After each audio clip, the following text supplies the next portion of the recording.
kalian mencari informasi lainnya tentang pengertian integrasi nasional dari para ahli lainnya? Jika sudah, tentulah kalian sekarang memiliki pemahaman yang berbeda mengenai integrasi nasional, lebih luas dan lebih mendalam. Oleh karena itu, bisa kita simpulkan, integrasi nasional dapat berarti penyatuan, pembauran, keterpaduan sebagai kebulatan dari unsur atau aspek-aspeknya. Kebulatan itu bukan hanya kebulatan dari bangsanya saja, tetapi dari berbagai unsur yang dimiliki oleh bangsa tersebut. Bahasanya, agamanya, wilayahnya, kebiasaannya, nilai hidupnya, dan banyak hal lainnya.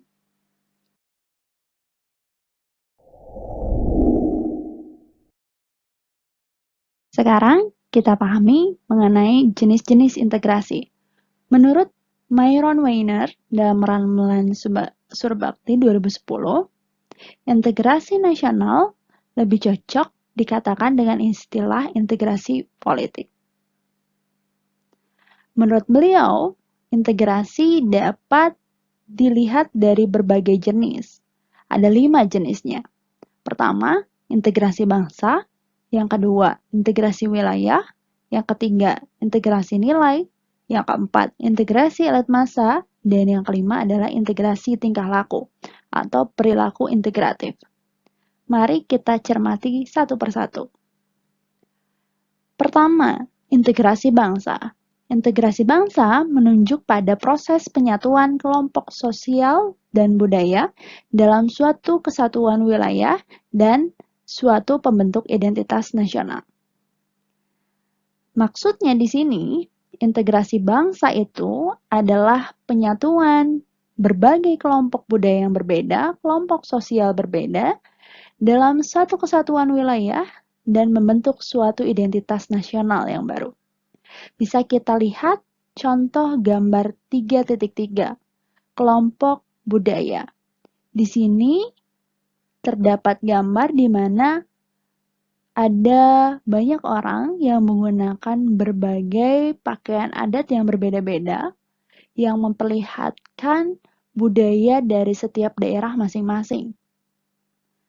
Ada yang menggunakan pakaian adat Betawi, ada yang menggunakan pakaian adat Sunda, Jawa, Padang, dan lain-lainnya.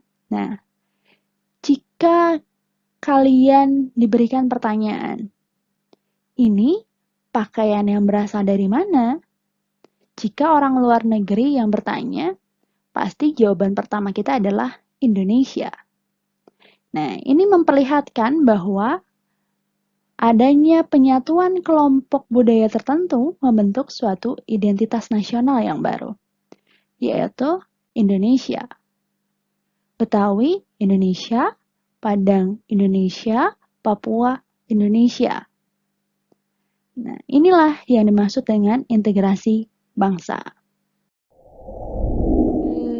Kedua, ada integrasi wilayah. Integrasi wilayah menunjuk pada masalah pembentukan wewenang kekuasaan nasional pusat di atas unit-unit sosial yang lebih kecil yang beranggotakan kelompok-kelompok sosial budaya masyarakat tertentu.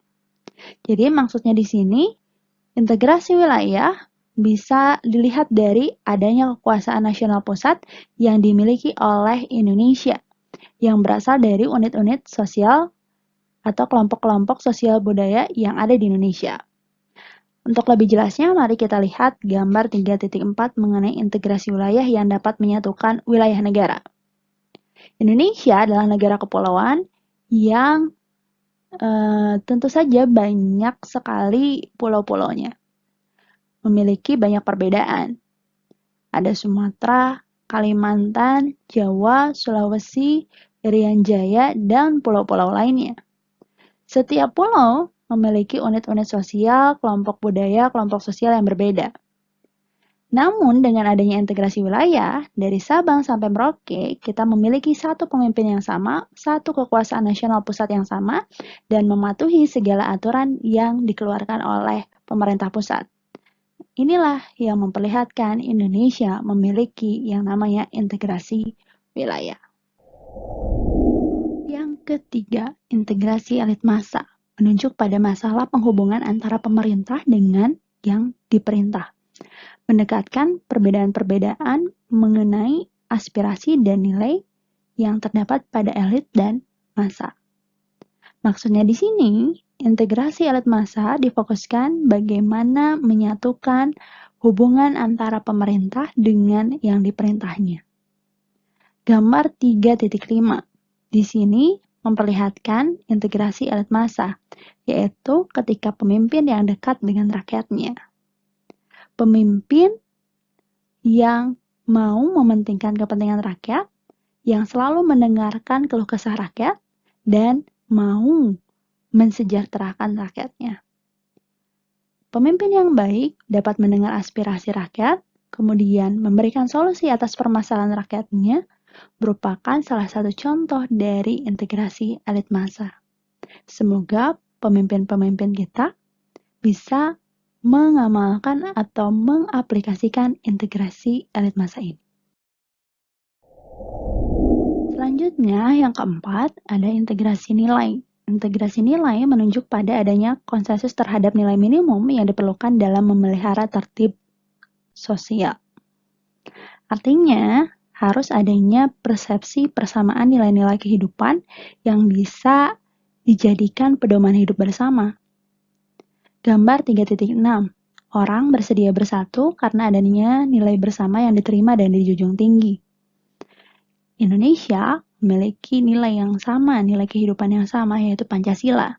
Ketika semua warga negara Indonesia bisa mengamalkan dan mengaplikasikan nilai-nilai Pancasila dalam kehidupan sehari-hari, otomatis itu sudah memperlihatkan adanya integrasi nilai.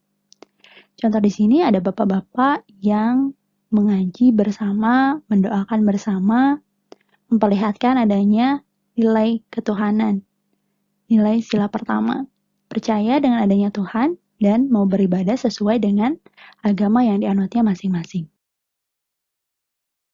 Yang terakhir, poin kelima, integrasi tingkah laku atau perilaku integratif, menunjuk pada penciptaan tingkah laku yang terintegrasi dan yang diterima demi mencapai tujuan bersama. Artinya di sini, setiap warga negara diharuskan menunjukkan tingkah laku yang sama demi mencapai tujuan bersama. Indonesia memiliki tujuan, ada 4. Yang pertama, melindungi segenap bangsa Indonesia. 2. Memajukan kesejahteraan umum. 3. Mencerdaskan kehidupan bangsa. Dan yang keempat, ikut serta dalam ketertiban dunia. Oleh karena itu, jika kalian adalah warga negara Indonesia, tentu saja kalian harus mencerminkan perilaku-perilaku yang dapat mencapai tujuan bangsa Indonesia tadi. Gambar 3.7 memperlihatkan orang-orang bekerja bersama untuk mencapai tujuan yang sama. Adanya home industry, lapangan pekerjaan, banyak orang yang bekerja. Demi apa? Yaitu mencapai tujuan yang kedua. Demi kesejahteraan umum, demi kesejahteraan setiap warga negaranya. Kita sekarang ini belajar bersama, mencoba memahami setiap kata, setiap pengetahuan yang baru, dan diaplikasikannya dalam kehidupan kita. Merupakan upaya untuk mencapai tujuan mencerdaskan kehidupan bangsa. Nah, itulah jenis-jenis integrasi yang bisa kita pahami.